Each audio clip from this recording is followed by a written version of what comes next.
kaya bihis na bihis.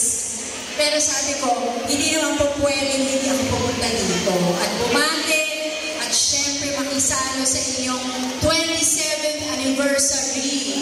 Kaya, happy 27th anniversary sa inyong lahat. Diba?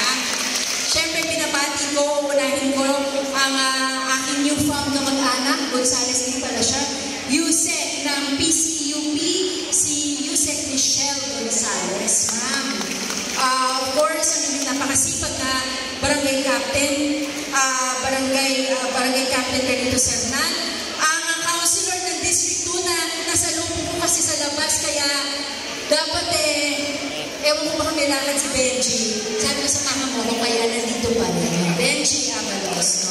Sa aking mga napakasipag, eliminizing napakasipag, wala akong kaplastikan yun dahil napakasipag mo talaga nila. Ang inyong mga kagawa, uunahin ko na muna from right to left, no? Right to left, tama. Kent, Kuya Pati, Kuya Dennis, ito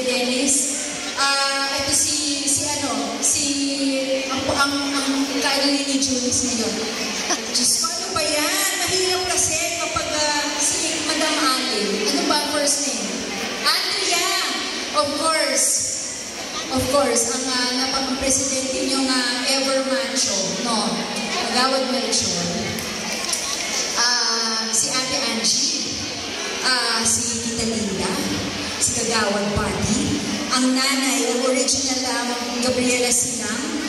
Ang presidente, ang original presidente, no? Ng KMSW, Nanay Sela, no? Nice to see you again. Yun po. Alam niyo po ngayon, share ko lang po.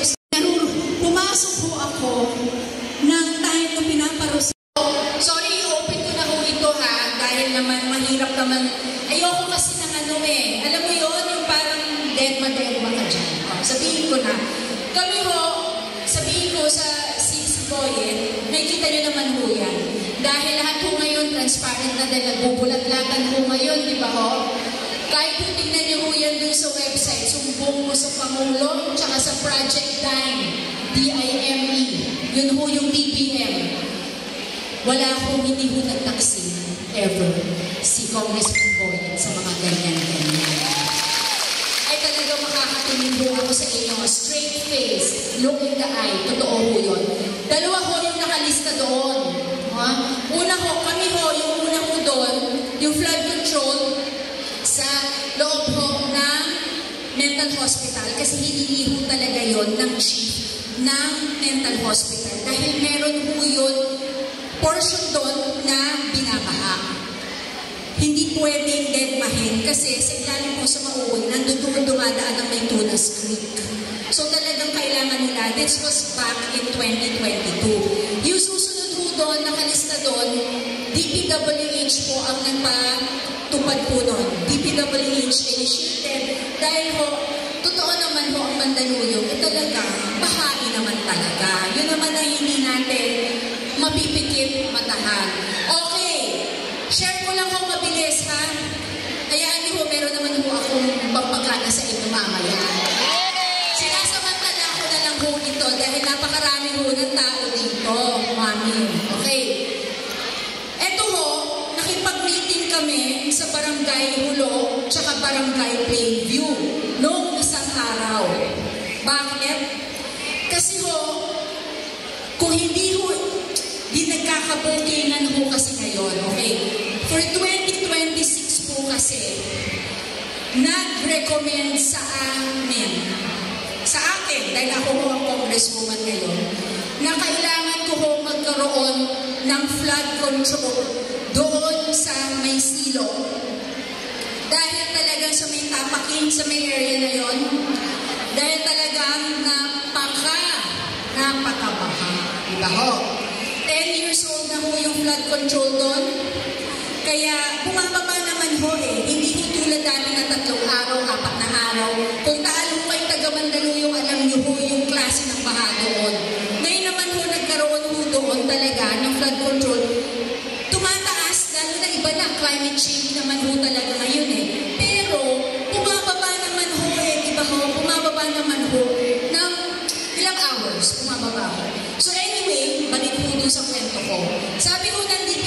encourage for 2026 kung kailangan nyo na talaga mag-flood control doon. Sa totoo lang, ako ayoko na. Kasi mababash ako eh. Iniisip ko, baka mamaya sabihin, kakatkumin ko lahat ng kaperahan doon. Pero, nung last week ho, may nangyari ho sa Quezon City. Nakita niyo ho yun nung last weekend, hindi ho maintindihan kung bakit biglang marami yun, more than Ondoy. Bigla ho rumagasa yung tubig doon sa may Mother Ignacia. Nakita niyo ho yun sa social media. Parang inanod yung mga kotse, nag-traffic sa buong Quezon City. Parang yung volume ng tubig na bumaba was more than Ondoy. Napag-isip po ako, kasi ayoko na kukunin yung flood control talaga na binibigay po sa amin.